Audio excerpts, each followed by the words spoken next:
আসসালামু আলাইকুম বন্ধুরা, আজকে আমি আপনাদের জন্য নিয়ে আসলাম শর্টকাটে একটা গরুর মাংস বোনা রেসিপি। তো প্রথমেই দিয়ে দিলাম কড়াইতে তেল, তেজপাতা, দারচিনি, এলাচ দিয়ে একটু গরম মশলাগুলো একটু ভেজে নেব তেলে। একটু ঘ্রাণ ছড়াই তেলে ভাজলে এই কারণে একটু ভেজে নেব তেলে। তো তেলে ভেজানো হয়ে গেলে দিয়ে দেব পেঁয়াজ বাটা। পেঁয়াজ বাটাটা একটু তেলে ভাজা করবো যেন কাঁচা গন্ধটা চলে যায়। তো পেঁয়াজটা ভাজা করা হয়ে গেলে দিয়ে দেবো কাঁচামরিচ বাটা। আমি কাঁচামরিচটা ব্লেন্ডার করে নিয়েছি, আপনারা চাইলে আস্ত কাঁচামরিচই কেটে দিতে পারেন। তো আমি দিয়ে একটু ভেজে নেব, অল্প একটু জয়ত্রী দিয়ে দিলাম। এবার পেঁয়াজটা ভাজা করে তেল উঠে যাওয়া পর্যন্ত ভাজবো।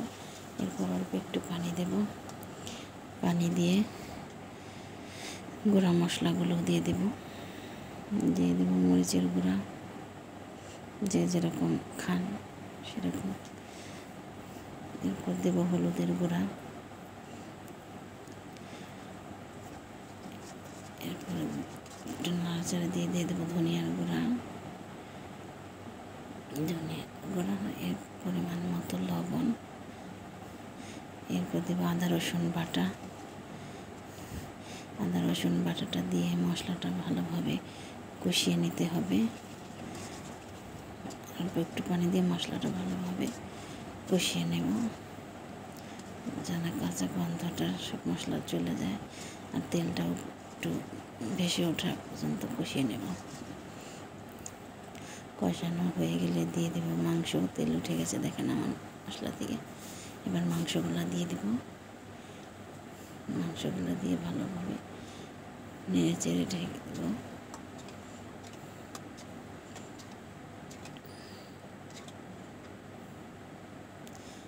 এবার এর মধ্যে দিয়ে দেবো টমেটো সস। এটা আমার হোমমেড টমেটো সস, আপনারা চাইলে কেনাটা ব্যবহার করতে পারেন। দিলাম এরপর দেবো একটু পেঁপে বাটাটা দিলে মাংসটা তাড়াতাড়ি সেদ্ধ হয় এবং গ্রেভিটা অনেক সুন্দর হয়। এই কারণে আমি পেঁপে বাটা দিলাম। এবার মাংসটা ঢেকে দেবো, একটু কষিয়ে নেব। এখন মাংসতে আমার অনেক পানি ছেড়েছে, একটু লাড়াচাড়া করবো। এবার একটু কষানো হয়ে গেছে, এবার দিয়ে দেবো গরম পানি। মাংসটা সেদ্ধ হওয়ার জন্য গরম পানি দিয়েছি, আপনারা চাইলে ঠান্ডা পানিও দিতে পারেন। মাংসটা যেন তাড়াতাড়ি হয়ে যায়, কারণ আমি গরম পানি ব্যবহার করছি। গরম পানিটা দিয়ে ভালোভাবে নেড়ে চেড়ে নেব। এবার ঢেকে দেব। দেখেন আমার পানিটা একটু শুকিয়ে এসেছে।